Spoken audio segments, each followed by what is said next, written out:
இது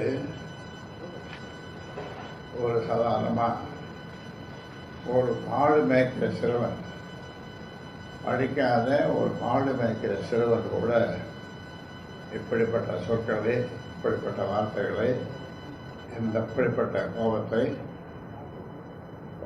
கோபம் கலந்த சொற்களை கொட்டியிருக்க மாட்டான். அதனால்தான் நான் முன்புரை நிர்வாகக்குழுவிலே சொன்னேன், இவருக்கு தலைமை பண்பு இல்லை அப்படின்ற, லீடர்ஷிப் குவாலிட்டிஸ் இல்லை அப்படின்னா. நான் அப்பொழுதும் சொல்கிறேன், இப்பொழுதும் சொல்கிறேன், ஒரு தனி கட்சி ஆரம்பிச்சிடும், ஒரு தனி கட்சி ஆரம்பிச்சிடும்.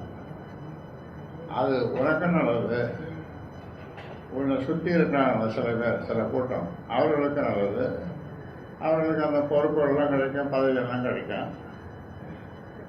பொறுப்புகள் தான் கிடைக்குமே தவிர பதவிகள், எம்எல்ஏ பதவி, எம்பி பதவியெல்லாம் கிடைக்காது.